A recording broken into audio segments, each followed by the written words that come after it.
നമസ്കാരം. ആ mobile phone തന്റെ പോക്കറ്റിലേക്ക് നീൽ ഇടുന്ന സമയത്ത് പൂർണ്ണ നിശബ്ദതയാണ് ആ ഹാളിനകത്തുള്ളത്. പൂർണ്ണ നിശബ്ദതയാണ് ആ ഹാളിലെന്ന് പറയുമ്പോഴും ആ ടേബിളിലിരുന്ന സാധനങ്ങൾ ഒന്നൊന്നായി താഴേക്ക് വിടുന്ന ശബ്ദം ഇടയ്ക്കിടയ്ക്ക് കേൾക്കാം.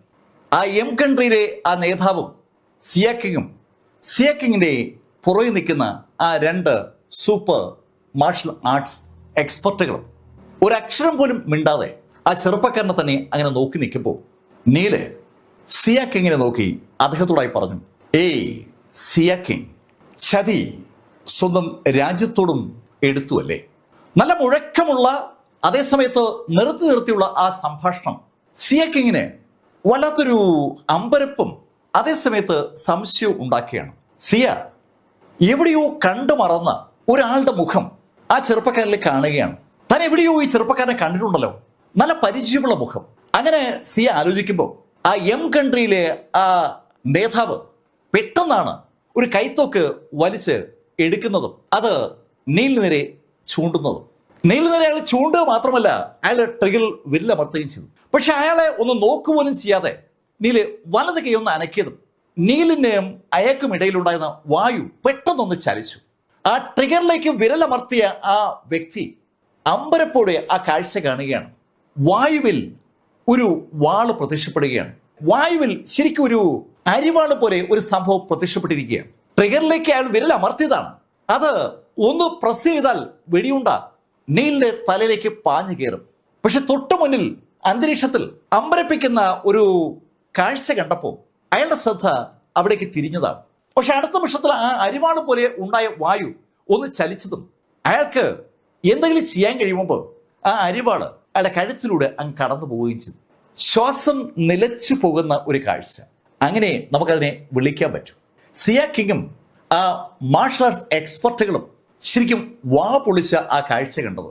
ആ എം കൺട്രിയിലെ ആ ലീഡർ തോക്കെടുത്ത് നീലിന് നേരെ ചൂണ്ടിയ ആ നിമിഷത്തിലാണ് ശരിക്കും ഒരു കാറ്റ് ആ നേതാവിന് നേരെ പാഞ്ഞു വന്നതും അയാളുടെ കഴുത്ത് ആ കാറ്റ് വഴി അറ്റുപോകുന്നതും.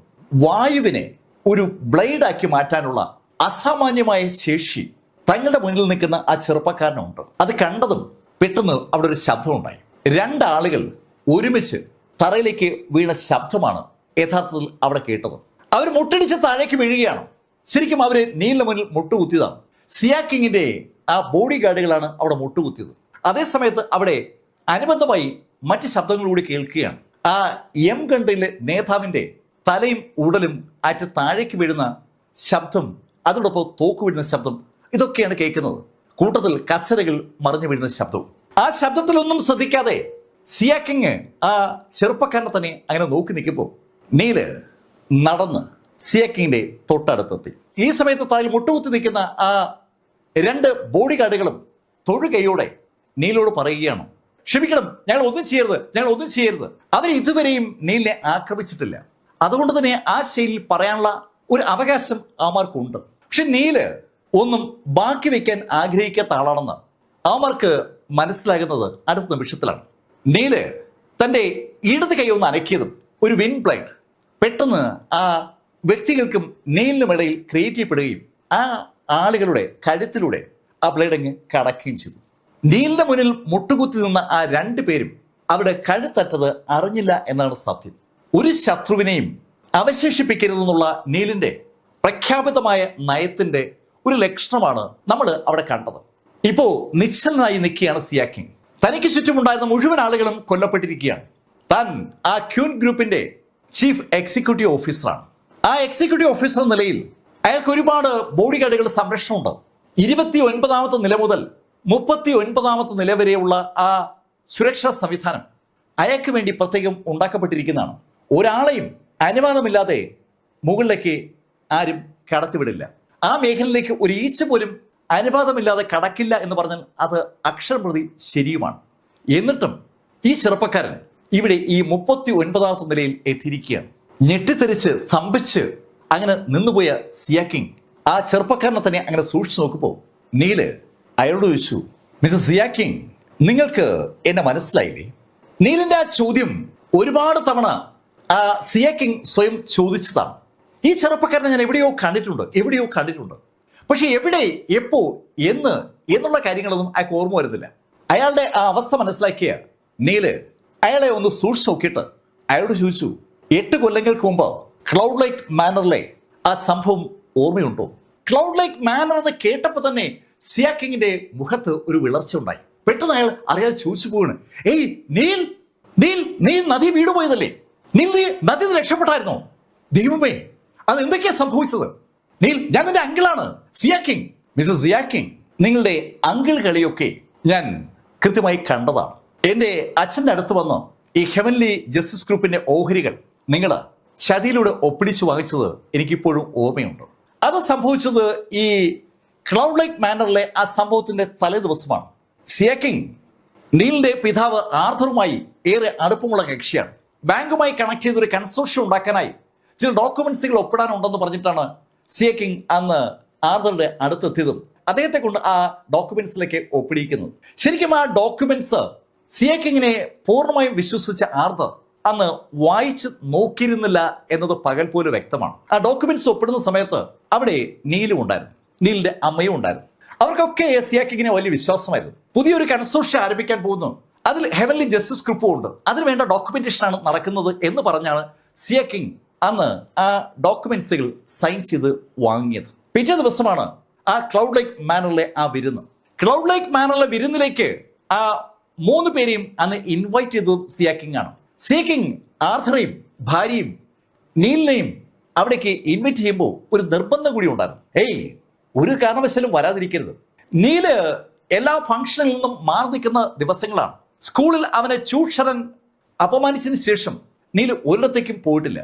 നീല് അങ്ങനെ ഒറ്റയ്ക്കിരുന്നാൽ ശരിയാകില്ല എന്ന് പറഞ്ഞ സിയ കിങ് നീലിനെ ഒരു ഫംഗ്ഷൻ അനിവാര്യമാണെന്ന് പറഞ്ഞ് പഠിപ്പിച്ച് മനഃപൂർവ്വം ആർഥറിനെയും ഭാര്യയും നീലിനെയും ആ ക്ലൗഡ് ലേക്ക് മാനറിലെ ആ ഡിന്നർ പാർട്ടിയിലേക്ക് എത്തിച്ചതാണ്.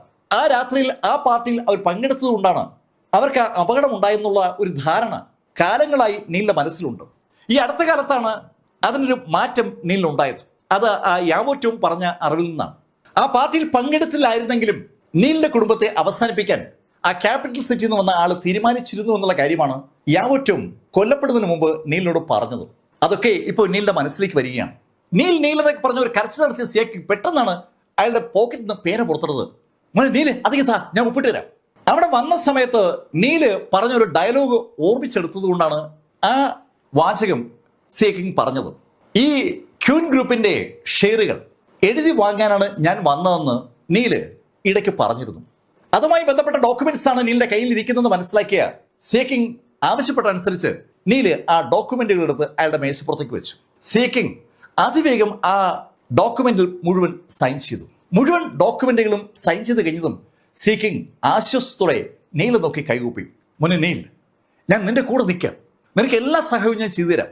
ഈ ക്യൂൻ ഗ്രൂപ്പിനെ ഹെവൻലി ജസ്റ്റിസ് ഗ്രൂപ്പ് ആക്കാൻ ഞാൻ നിന്നെ സഹായിക്കാം. അങ്ങനെ സിയ കിങ് പറഞ്ഞതും നീല് ആ ഡോക്യുമെന്റ് നീലിന്റെ ആ കോട്ടിനകത്തേക്ക് വെച്ചു. അതിനുശേഷം നീല് ഇരു കൈകളും തന്റെ കോട്ടിന്റെ പോക്കറ്റിലേക്ക് ഇട്ടിട്ട് തിരിച്ചെടുക്കുമ്പോൾ കൈകൾക്ക് ഉള്ളിൽ ധാരാളം സിൽവർ നീഡിലുകൾ ഇരിക്കുകയാണ്. ആ നീഡിലുകൾ വെച്ച് കൈ ഒന്ന് ചലിപ്പിച്ച നീൽ പെട്ടെന്നാണ് ഒന്ന് കൈ മുന്നോട്ടാക്കിയത്. കണ്ണഞ്ചിക്കുന്ന വേഗതയിൽ ആ നീഡിലുകൾ തൊട്ടു മുന്നിൽ നിൽക്കുന്ന സിയ കിങ്ങിന്റെ ബോഡിയിൽ പല ഭാഗത്തേക്കും അങ്ങ് ഇടിച്ചു കയറി. ഒരു മജീഷ്യന്റെ കൈവിരുതോടുകൂടി നീൽ ആ സിൽവർ നീഡിലുകൾ ആ സിയ കിങ്ങിന്റെ മെറിഡിയൻ പോയിന്റുകളിലേക്ക് അങ്ങനെ തറപ്പിച്ച് കയറ്റിയതും സിയ കിങ്ങിന്റെ കണ്ണങ്ങനെ തള്ളി വരികയാണ്. മോനെ നീൽ, നീ എന്തായി ചെയ്തത്? അതിന് മറുപടി പറയാതെ നീല് അവിടെ നിന്ന് തിരിച്ചു നടന്നു. നീല് തിരിച്ചു നടന്ന് ആ വാതിൽക്കൽ എത്തുമ്പോൾ സിയ അയാളുടെ ബോഡി തന്നെ നോക്കിയാണ്. അയാളുടെ ബോഡിയിൽ പല ഭാഗത്തും മുള്ള് കുത്തിക്കയറ്റി വെച്ചിരിക്കും പോലെ ആ നീഡിൽ കുത്തിക്കയറി നിൽക്കുകയാണ്. അയാൾ ഒരു നീഡിൽ വലിച്ചെടുക്കാൻ ശ്രമിച്ചതും ശരിക്കും വല്ലാത്തൊരു വേദന അയാൾക്ക് അനുഭവപ്പെട്ടു. അതിന്റെ ഒരു അലറി കരച്ചിൽ കേട്ടാണ് നീല് ഒന്ന് തിരിഞ്ഞത്. നീല് സിയോട് പറഞ്ഞു, ഹേയ് പേടിക്കണ്ട, കുറച്ച് സമയത്തേക്ക് ആ വേദന ഉണ്ടാവും. അങ്ങനെ പറഞ്ഞ് നീല് ആ തുറന്നു കിടന്ന വാതിൽ വഴി താഴേക്കിറങ്ങി. നീല് 38ാമത്തെ നിലയിലേക്ക് നടന്നു വന്നപ്പോൾ അവിടെ തൊപ്പി വെച്ച ഒരാളെ കണ്ടു. പെട്ടെന്ന് നീല് അയാൾക്ക് നേരെ തിരിഞ്ഞതും അയാള് കയ്യിൽ കൂപ്പി നീലിനോട് പറഞ്ഞു, ഹാൾ മാസ്റ്റർ ക്ഷമിക്കണം. ഹാൾ മാസ്റ്റർ എന്ന് കേട്ടതും നീല് അയാൾക്ക് നേരെ ഉയർത്തിയ കൈ അങ്ങ് പിൻവലിച്ചു. ഹാൾ മാസ്റ്റർ, എന്റെ ജോലി വൃത്തിയാക്കലാണ്. അയാൾ വൃത്തിയാക്കൽ എന്ന് ഉദ്ദേശിച്ചത് എന്താണെന്ന് പെട്ടെന്ന് നീലിന് മനസ്സിലായി. നീൽ ഒന്നും മിണ്ടാതെ ആ പടികളിലൂടെ താഴോട്ടിറങ്ങി. നീല താഴോട്ട് ഇറങ്ങി വരുമ്പോൾ നീല ഒരു കാഴ്ച കാണുകയാണ്. അവിടെ 29ാമത്തെ നില മുതൽ 38ാമത്തെ നില വരെ കാവലുണ്ടായിരുന്ന ആളുകളൊക്കെ കൊല്ലപ്പെട്ടിരിക്കുന്നു എന്ന യാഥാർത്ഥ്യമാണ് നീല് തിരിച്ചറിഞ്ഞത്. ലിങ്ടൺ പണി തുടങ്ങിയിരിക്കുന്നു. നീല് ആ ഡെഡ് ബോഡികൾക്കിടയിലൂടെ നടന്ന് ആ 29ാമത്തെ നിലയിലെത്തി. അവിടുന്ന് ലിഫ്റ്റിൽ താഴേക്കിറങ്ങി. നീല് റിസപ്ഷന്റെ അടുത്തെത്തുമ്പോൾ ആ പെൺകുട്ടി നീലിനെ കണ്ടു. സാർ, അങ്ങ് മാനേജർ മിങ്ങിനെ കണ്ടോ? ആ, ഞാൻ കണ്ടായിരുന്നു സാർ. ഞാൻ വെറുതെ ചെയ്തിട്ടുണ്ടോ? അങ്ങനെ പറഞ്ഞിട്ട് അവൾ നേരത്തെ എടുത്ത ആ വിസിറ്റിംഗ് കാർഡ് നീല് നേരെ നീട്ടി. നീല് ആ വിസിറ്റിംഗ് കാർഡ് വാങ്ങിച്ച് അതിലെ പേര് വായിച്ചതിന് ശേഷം അവളോട് പറഞ്ഞു, ഞാനിനി കൂടെ ഇവിടെ വരും, നമുക്ക് കാണാം. അതോടെ കേട്ടപ്പോൾ ആ പെൺകുട്ടിക്ക് ഒരു വല്ലാത്ത സന്തോഷം ഉണ്ടാവുകയാണ്. ഒരുപാട് ചെറുപ്പക്കാരെ കാണുന്ന അവൾക്ക് പക്ഷെ എന്തുകൊണ്ടോ നീലിനോട് വല്ലാത്തൊരു ആകർഷണം തോന്നി എന്നതാണ് സത്യം. നീല് അണിഞ്ഞിരിക്കുന്ന ആ അർമാനി കോട്ടാണോ, അവന്റെ ആ സുമുഖതയാണോ, പ്രസരിപ്പാണോ, എന്താണ് കാര്യമെന്ന് ചോദിച്ച് അവൾക്കറിയത്തില്ല. അവൾ ഇതുപോലെ ഒരുപാട് ആളുകളെ കാണുന്നതാണ്. പക്ഷേ ആ ചെറുപ്പക്കാരനോട് ഒരു വല്ലാത്ത ആകർഷണം അവർക്ക് തോന്നിയെന്ന് പറയാം. നീല് ആ റിസപ്ഷനിൽ പുറത്തിറങ്ങി ഗേറ്റ് നേരെ നടക്കുമ്പോഴാണ് ഒരാള് നീലിന്റെ പുറത്ത് തട്ടിയത്. തന്റെ പുറത്ത് തട്ടിയ ആ കൈ ഇങ്ങനെ പെട്ടെന്ന് ഒന്ന് പിടിക്കാൻ നോക്കുമ്പോൾ നീല് ആ ആളെ കണ്ടു. അത് സാക്ഷാൽ ലിബിന ബായിയാണ്. ഏയ്, നീ എന്താ ഇവിടെ? നീൽ, ആ ചോദ്യം ഞാൻ അങ്ങോട്ട് ചോദിക്കട്ടെ. നീൽ എന്താ ഇവിടെ? എനിക്ക് ഇവിടെ ഒരു ആളെ കാണാനുണ്ടായിരുന്നു. നീല് വന്ന കാര്യം പറഞ്ഞതും ലിബിന അയാളോട് ചോദിച്ചു, ഇവിടെ ഈ ക്യൂൻ ഗ്രൂപ്പിൽ മിസ്റ്റർ നീൽ, നിങ്ങൾ ആരെ കാണാൻ വന്നതാ? ആ കാര്യമൊക്കെ നിങ്ങളോട് പറയാനുള്ള ബാധ്യത എന്തായാലും എനിക്കില്ല. അങ്ങനെ പറഞ്ഞ് നീലങ്ങ് തിരിഞ്ഞു. നീല് ഗേറ്റിൽ നിന്ന് നടക്കുമ്പോൾ നീലിനെ തന്നെ നോക്കി നിൽക്കുകയാണ് ലിബിന. നീലിനെ തന്നെ ഇങ്ങനെ നോക്കി നിൽക്കുന്ന ആ നിമിഷത്തിൽ തികച്ചും അപ്രതീക്ഷിതമായ ഒരു സംഭവം ഉണ്ടായി. ആ സംഭവത്തിന്റെ തുടക്കം ഒരു സ്ഫോടന ശബ്ദമാണ്. ശബ്ദം കേട്ട ദിക്കിലേക്ക് ലിബിന നോക്കുമ്പോൾ ആകാശത്തുനിന്ന് അതികൂറ്റൻ ഒരു ബോർഡ് താഴേക്ക് പാഞ്ഞു വരികയാണ്. വൻ വേഗതയില ആ ബോർഡ് താഴേക്ക് വരുന്നത്. ആ ക്യൂൻ ബിൽഡിങ്ങിന്റെ മുകളിൽ ദ ക്യൂൻ ഗ്രൂപ്പ് എന്ന് എഴുതിയിരുന്ന ഒരുപാട് ഭാരമുള്ള ആ കൂറ്റൻ ബോർഡാണ് താഴേക്ക് പാഞ്ഞു വരുന്നത്. ആ ബോർഡിലേക്ക് അമ്പരപ്പോടെ ലിബിന നോക്കുമ്പോൾ ലിബിന മറ്റൊരു കാഴ്ച കൂടി കണ്ടു. ആ ബിൽഡിങ്ങിന്റെ മുകളിലത്തെ നിലകൾ നിന്ന് കത്തുകയാണ്. ആ ബിൽഡിംഗ് കത്തുന്ന കണ്ടതും ലിബിന പെട്ടെന്ന് എന്തോ ആലോചിച്ച പോലെ തിരിഞ്ഞ് നീല് നിൽക്കുന്ന ഭാഗത്തേക്ക് നോക്കി. നീല് ആ ഗേറ്റ് നേരെ നടക്കുമ്പോഴാണ് അവൾ തിരിഞ്ഞു നോക്കുന്നത്. പക്ഷെ ആ സമയത്ത് പല സ്ഥലത്തു നിന്നും ഒരുപാട് അലർച്ച കേൾക്കുകയാണ്. മാറോ! ആ അലർച്ച കേട്ട് ലിബിന ഞെട്ടിത്തിരിയുമ്പോൾ ഏതാനും മീറ്ററുകൾ മുകളിൽ അവളുടെ മുഴുവൻ വിഷനും തടസ്സപ്പെടുത്തിക്കൊണ്ട് ആ കൂറ്റൻ ബോർഡ് താഴ്ന്നു വരികയാണ്. എത്രയെങ്കിലും ടൺ ഭാരമുള്ള ആ ബോർഡ് ലിബിന നിൽക്കുന്ന ഭാഗത്തേക്കാണ് താഴ്ന്നു വന്നത്. ആ കാഴ്ച കണ്ടതും ലിബിനയ്ക്ക് ആ കാര്യം ഉറപ്പായി. താൻ അവസാനിച്ചു. ആ ക്യൂൻ ബിൽഡിങ്ങിന് മുന്നിൽ കൊല്ലപ്പെടാനാണ് തനിക്ക് യോഗമെന്ന് ലിബിനയുടെ മനസ്സിലേക്ക് തോന്നുമ്പോൾ അവളെ ആരോ പെട്ടെന്ന് വലിച്ചു മാറ്റിയതായി അവൾക്ക് ഫീൽ ചെയ്തു. ശരിക്കും കാറ്റിന്റെ വേഗതയിൽ ആരോ അവളെ ആ ബോർഡിന്റെ അടിയിൽ നിന്ന് അതിവേഗം എടുത്തു മാറ്റുകയായിരുന്നു. അവളെ ബോർഡിന്റെ അടിയിൽ നിന്ന് മാറി ആ നിമിഷത്തിൽ ഒരു വൻ ശബ്ദത്തോടുകൂടി ആ ബോർഡ് താഴേക്ക് വീഴുകയും ചെയ്തു. ഈ നിമിഷത്തിൽ മുകളിൽ നിന്ന് പല സാധനങ്ങളും താഴേക്ക് വീഴുകയാണ്. ഒരുപാട് ആളുകൾ റോഡിൽ വാഹനം നിർത്തി ആ കൂറ്റൻ ബിൽഡിങ്ങിലേക്ക് നോക്കുകയാണ്. റിവർ സിറ്റിയിൽ എവിടെ നിന്ന് നോക്കിയാലും എല്ലാവരും കാണുന്ന ആ ക്യൂൻ ബിൽഡിങ്ങിന്റെ മുകൾ ഭാഗം നിന്ന് കത്തുകയാണ്. ഈ സമയത്ത് ബിൽഡിങ്ങിനകത്തുനിന്ന് കൂട്ടത്തോടെ ആളുകൾ പുറത്തേക്ക് ഇറങ്ങി ഓടുകയാണ്. ലിബിന ശരിക്കും വിറയ്ക്കുന്നുണ്ട്. അവളെ രക്ഷിച്ചാളെ കെട്ടിപ്പിടിച്ചിരിക്കുകയാണ്. ആ വിറയ്ക്കുന്ന അവൾക്ക് ശരിക്കും വല്ലാത്തൊരു ഭയമുണ്ട്. ഏതാനും സെക്കൻഡ് കഴിഞ്ഞിട്ടാണ് അവള് തല ഉയർത്തി അവൾ കെട്ടിപ്പിടിച്ചിരിക്കുന്ന ആളെ നോക്കിയത്. അത് സാക്ഷാൽ നീലാണ്. നീലിനെ കണ്ടതും അവൾ പെട്ടെന്ന് കൈയെടുത്തു. സോറി നീൽ, അല്ല താങ്ക് യു നീൽ.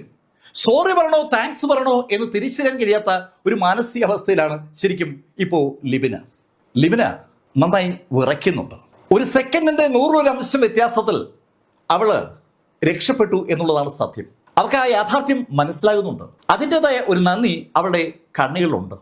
അവള് നീലിനൊന്ന് നോക്കിയിട്ട് തിരിഞ്ഞ് വീണ്ടും ആ ക്യൂൻ ബിൽഡിങ്ങിലേക്ക് നോക്കിയ നിമിഷത്തിൽ അവള് വേറൊരു കാഴ്ച കണ്ടു. ആ ക്യൂൻ ബിൽഡിങ്ങിലേക്ക് കറുത്ത വേഷം ധരിച്ച ഏതാനും ആളുകൾ ഓടിക്കേറുന്ന കാഴ്ചയാണ് അവൾ കണ്ടത്. ആ കാഴ്ച കണ്ടതും അവളുടെ പൂർണ്ണ ശ്രദ്ധയും നീലിൽ നിന്ന് ആ ആളുകളിലേക്ക് മാറി. അവൾ അകത്തേക്ക് ഓടിക്കേറിയ ആ ആളുകളെ നോക്കുമ്പോൾ അകത്തുനിന്ന് ഒരുപാട് ആളുകൾ പുറത്തേക്ക് ഓടി ഇറങ്ങിക്കൊണ്ടിരിക്കുകയാണ്. ശരിക്കും അവിടെ ഒരു വല്ലാത്ത ബഹളം നടക്കുകയാണ്. ഒരു ബിൽഡിംഗ് കത്തുമ്പോൾ ആ ബിൽഡിങ്ങിന്റെ വിവിധ നിലകളിലുള്ള ആളുകൾ എങ്ങനെ രക്ഷപ്പെടാൻ ശ്രമിക്കുമല്ലോ. ഇതിനിടയിൽ ഫയർ എഞ്ചിനുകളുടെ ശബ്ദവും അവൾ കേൾക്കുന്നുണ്ട്. പെട്ടെന്ന് അവള് തിരിഞ്ഞ് റോഡിലേക്ക് നോക്കി. റോഡിൽ ആ കറുത്ത വേഷധാരികൾ വന്ന വാഹനം കിടപ്പുണ്ട്. ആ വാഹനത്തിനടുത്ത് അതേ ശൈലിയിൽ വേഷം ധരിച്ച് ഒരാള് നിൽക്കുന്നുണ്ട്. അവൾ ആ കറുത്ത വേഷധാരി നോക്കിയിട്ട് വീണ്ടും ആ കത്തുന്ന ക്യൂൻ ബിൽഡിങ്ങിന്റെ വാതിലക്കിലേക്ക് നോക്കുമ്പോൾ അകത്ത് പോയ ആളുകൾ പുറത്തേക്ക് വരുന്നത് അവിടെ ശ്രദ്ധയപ്പെട്ടു. അവർ അതിവേഗം ആ ആൾക്കൂട്ടത്തിനിടയിൽ കൂടി പുറത്തേക്ക് ഇറങ്ങി ആ വാഹനത്തിലേക്ക് കടന്നു. ആ കാഴ്ച കണ്ടതും ലിബിന പെട്ടെന്ന് ഗേറ്റിന് നേരെ ഓടുകയാണ്. അവൾ ഗേറ്റിനടുത്ത് ഓടി എത്തിയപ്പോഴേക്കും ആ വാഹനം മൂവ് ചെയ്ത് കഴിഞ്ഞു. അവൾ പെട്ടെന്ന് ഫോൺ കയ്യിലെടുത്ത് എന്തോ നിർദ്ദേശങ്ങൾ പറഞ്ഞുകൊണ്ട് അവളുടെ കാർ നേരെ ഓടുകയാണ്. നീലിനോട് യാത്ര പോലും പറയാൻ നിൽക്കാതെ അവൾ ഓടി വന്ന് അവളുടെ കാറിൽ കയറി. ആ കാറ് നേരത്തെ പോയ ആ വാഹനത്തെ ഫോളോ ചെയ്ത് തുടങ്ങി. ഈ സംഭവവികാസങ്ങൾ ഉണ്ടാകുമ്പോൾ നീലും ഗേറ്റിന് പുറത്തെത്തി കഴിഞ്ഞു. നീല് അതുവഴി വന്ന ഒരു ടാക്സി കൈയണിച്ച് നിർത്തി. അയാളോട് റിവർ സിറ്റിയുടെ പടിഞ്ഞാറൻ മേഖലയിലേക്ക് പോകണമെന്ന് പറഞ്ഞപ്പോൾ അയാള് ആദ്യം ഒന്ന് വിസമ്മതിച്ചു. നീല് ഉടൻ കുറച്ച് പണം എടുത്ത് അയാളുടെ കയ്യിലേക്ക് വെച്ചു. ആ പണം കൈ കിട്ടിയതും ആ ടാക്സിക്കാരൻ നീലോട് പറഞ്ഞു, ബ്രദർ കയറിക്കോ.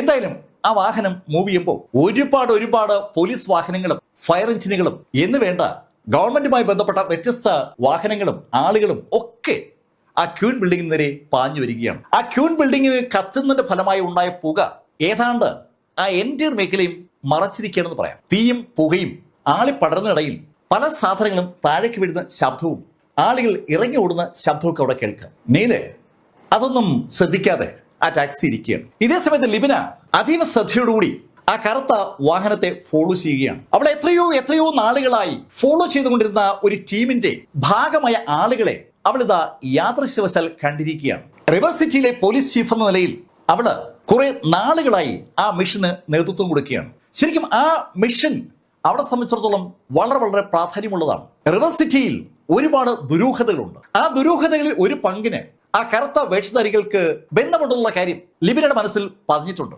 അതുകൊണ്ടാണ് ലിബിന അവന്മാരെ ആദ്യമായി നേരിൽ കണ്ടതും അവരെ ഫോളോ ചെയ്യാൻ തീരുമാനിച്ചത്. വാഹനം അങ്ങനെ മൂവ് ചെയ്തുകൊണ്ടേ ഇരിക്കുകയാണ്. ആ കറുത്ത വാഹനവും അതിവേഗത്തിലാണ് മൂവ് ചെയ്യുന്നത്. അതേ ശൈലി തന്നെയാണ് ലിബിനയും.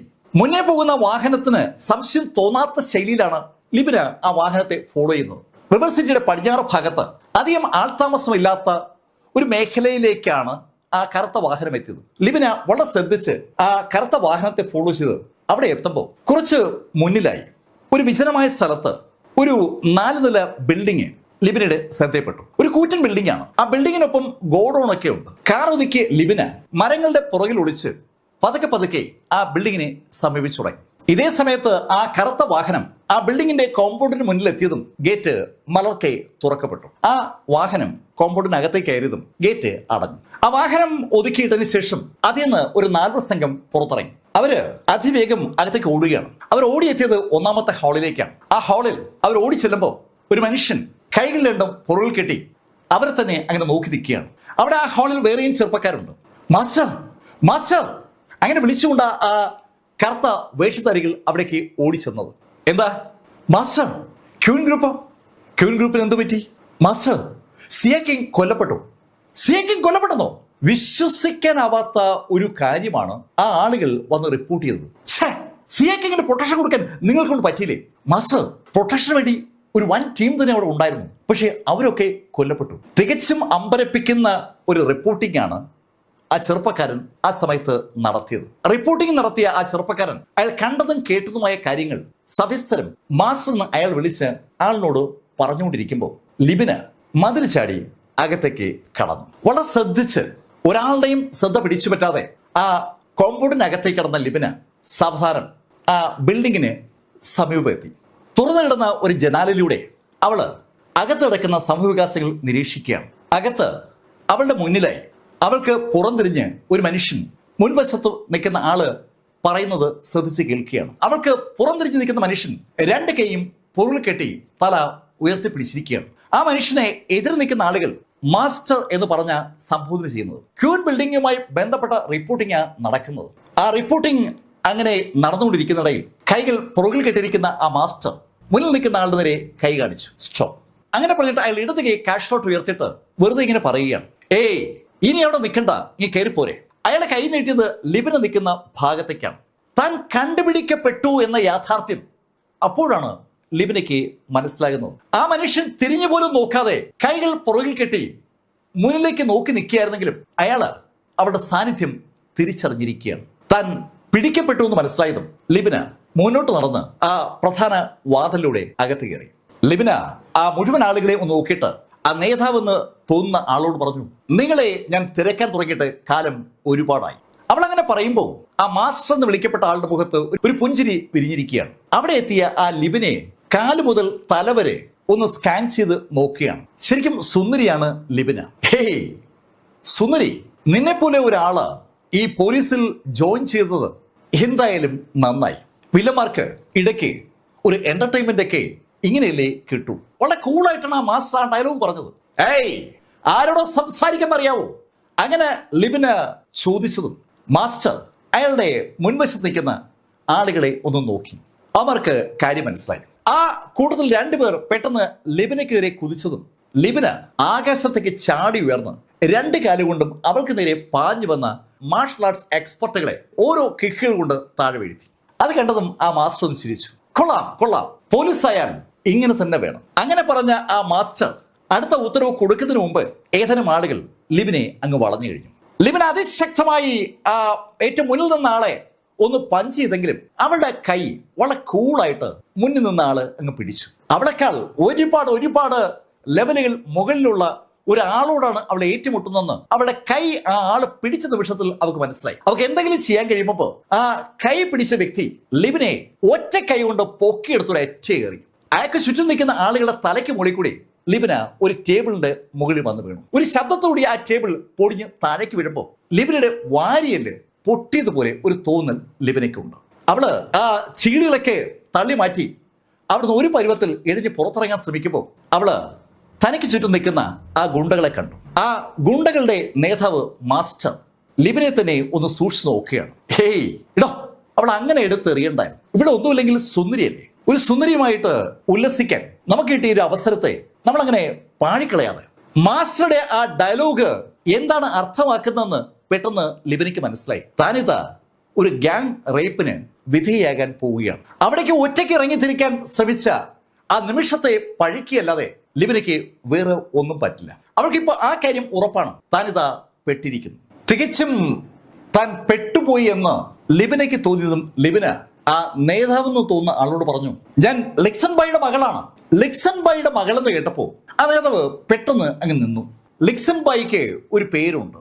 അദ്ദേഹത്തിന് കീഴിൽ വൻ ടീം ഹക്സിയുടെ സംരക്ഷണത്തിന് വേണ്ടി രാജ്യമെമ്പാടുമായി ഡിസ്ട്രിബ്യൂട്ട് ചെയ്യപ്പെട്ടിട്ടുണ്ട്. ഹക്സിയുടെ തലസ്ഥാനത്താണ് ലിക്സൺ ബായി ഉണ്ടാവുക. ആ ലിക്സൺ ബായിയുടെ മകളാണ് ഈ ചെറിയ റിവർ സിറ്റിയിൽ വന്നിട്ട് ഇവിടുത്തെ പോലീസ് ചീഫായി വർക്ക് ചെയ്യുന്നത്. ഒരുപാട് ചിന്തകൾ ആ സമയത്ത് ആ മാസ്റ്ററുടെ മനസ്സിലൂടെ കടന്നു വരികയാണ്. അയാളുടെ മുഖത്ത് ഒരു പുഞ്ചിരി വിരിഞ്ഞു. ഹേയ് സുന്ദരി, നിന്റെ പിതാവ് ലിക്സൺ ബായി ആയത് എന്തായാലും നന്നായി. നമുക്ക് നാളെ പറഞ്ഞു ചിരിക്കാൻ ഒരു കഥയായല്ലോ. ഏയ് എന്നെ എന്തെങ്കിലും ചെയ്താൽ ആ നിമിഷം നിങ്ങൾ പിടിക്കപ്പെടും.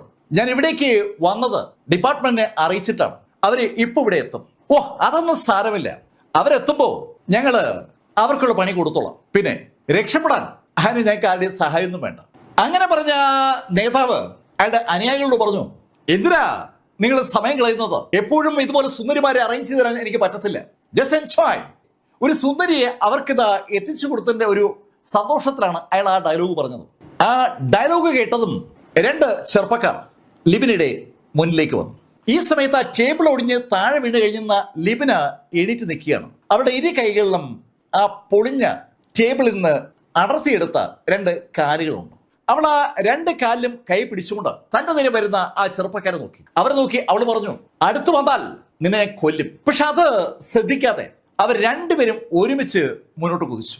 ഒരാള് ഇടതു ഭാഗത്തുനിന്നും ഒരാൾ വലതു ഭാഗത്തുനിന്നും ലിബിനയുടെ നേരെ കുതിച്ചെത്തിയതും ലിബിന നിന്ന സ്ഥലത്ത് നിന്ന് ചാടി അങ്ങ് ഉയർന്നു. ചാടി ആകാശത്തിലേക്ക് ഉയർന്ന അവള് രണ്ട് കൈയിലുമുള്ള ആ തടികൾ ഉപയോഗിച്ചുകൊണ്ട് ഇരുഭാഗത്തു നിന്നും തന്നെ ആക്രമിക്കുന്ന അവന്മാരെ ആഞ്ഞടിച്ചു. അടിയേറ്റ് ആ രണ്ടുപേരും താഴേക്ക് വീണതും ആ മാസ്റ്റർ അതേ നിമിഷത്തിൽ ചാടി ഉയർന്ന് കാലുകൊണ്ട് ഒരൊറ്റ തൊഴി. ലിബിന താഴേക്ക് ലാൻഡ് ചെയ്ത ആ നിമിഷത്തിലാണ് ലിബിനയുടെ പുറത്ത് ആ കാല് പതിച്ചത്. തൽഫലമായി ലിബിന ആ ഒടിഞ്ഞ മേശയുടെ മുകളിൽ കൂടി അവിടുത്തെ മേശയുടെ പുറകിലുള്ള ചുവരിൽ വന്ന് ഇടിച്ച് താഴേക്ക് വീണു. ധിക്കാരം കാണിക്കുന്നു. അങ്ങനെ ചോദിച്ച ആ നേതാവ് അയാളുടെ അനുയായികളോട് പറഞ്ഞു, അവളെ വെച്ചേക്കണ്ട. കേൾക്കേണ്ട ദിവസം ആ 6 പേരും ഒരുമിച്ച് ലിബിനയുടെ അടുത്തെത്തി. ലിബിനയുടെ കയ്യിൽ ഇപ്പോഴും ആ പൊട്ടിയ 2 തടിയുണ്ട്. ലിബിന കയ്യിലിരിക്കുന്ന ആ പൊട്ടിയ ടേബിളിന്റെ കാലുകളുമായി അവന്മാരെ കറങ്ങി തിരിഞ്ഞ് നേരിട്ടെങ്കിലും ഏകദേശം 1 മിനിറ്റ് കഴിഞ്ഞപ്പോൾ ലിബിനെ അവന്മാരെല്ലാം കൂടി ചവിട്ടിക്കൂട്ടി താഴെ ഇട്ട് കഴിഞ്ഞു. അത് കണ്ട ആ നേതാവ് ഒന്ന് ചിരിച്ചു. ഏയ് സുന്ദരി, വെറുതെ അടി വാങ്ങിക്കാതെ അവരോട് സഹകരിക്കാൻ നോക്ക്. ആ നേതാവ് അത് പറഞ്ഞതും ആ ചെറുപ്പക്കാരെല്ലാം കൂടെ ഒന്നിച്ച് ചിരിക്കുകയാണ്. ആ സുന്ദരിയെ റേപ്പ് ചെയ്യാനുള്ള അനുവാദമാണ് യഥാർത്ഥത്തിൽ നേതാവ് അവർക്ക് കൊടുത്തിരിക്കുന്നത്. അവന്മാര് ലിബിനെ അങ്ങനെ വളഞ്ഞു നിൽക്കുമ്പോൾ അതിൽ നിന്ന് ഒരാള് ലിബിനയുടെ നേരെ നടന്നു വരികയാണ്. ഇപ്പോൾ ലിബിന താഴെ വീണ് ശിവലിങ്ങിനെ ചാരിയിരിക്കുകയാണ്. അവളുടെ കൈയും കാലും ഒക്കെ ഏതാണ്ട് ഒടിഞ്ഞതുപോലെയാണ്. അവൾക്ക് അനങ്ങാൻ പറ്റുന്നില്ല എന്നാണ് സത്യം. താൻ അവസാനിക്കുകയാണ്. തന്റെ പുറത്ത് അവന്മാര് തൊടുന്നതിന് മുമ്പ് ആത്മഹത്യ ചെയ്യുന്നതിനെ കുറിച്ചാണ് യഥാർത്ഥത്തിൽ ലിബിന ഇപ്പൊ ആലോചിക്കുന്നത്. റിവർ സിറ്റിയിലെ പോലീസ് ചീഫായ അവള് തികച്ചും അമച്വറായി ഒരു ആക്ടിവിറ്റി നടത്തിയത് കൊണ്ടാണ് ഈ കെണിയിൽപ്പെട്ടത്.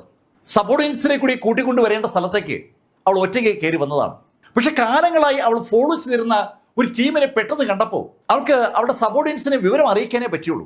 അവര് വരുന്നവരെ കാത്തിരുന്നാൽ ആ കറുത്ത വസ്ത്രധാരികൾ മുങ്ങുമെന്ന് അറിയാവുന്നതുകൊണ്ടാണ് അവള് ആ കറുത്ത വസ്ത്രധാരികളെ ഫോളോ ചെയ്ത് ഈ ബിൽഡിങ്ങിൽ എത്തിയത്. ക്യൂൻ ബിൽഡിങ്ങിന്റെ യഥാർത്ഥ ഓണർ അവിടെയുള്ള ആ കക്ഷിയല്ലെന്നും മറിച്ച് മറ്റാരോ ആണെന്നും ഒരു കഥ റിവർ സിറ്റിയിൽ പൊതുവെ പരക്കുന്നുണ്ടായിരുന്നു. ആ കഥയുടെ യാഥാർത്ഥ്യം അറിയാൻ വേണ്ടിയാണ് യഥാർത്ഥത്തിൽ അവൾ ഓടിയെത്തിയത്. പക്ഷേ ഇപ്പോ അവസ്ഥ എങ്ങനെയായി? എന്ത് ചെയ്യണമെന്ന് അറിയാൻ കഴിയാത്ത അവസ്ഥയിലാണ് ലിബിന. രക്ഷപ്പെടാൻ ഒരു പഴുതുമില്ല. അവള് അപ്പോ ആ കാഴ്ച കണ്ടു. അവളുടെ തൊട്ടു മുന്നിൽ ഒരു ചെറുപ്പക്കാരൻ എത്തിക്കഴിഞ്ഞു. അവൻ ലിബിനെ നോക്കി ഒന്ന് പുഞ്ചിരിച്ചു.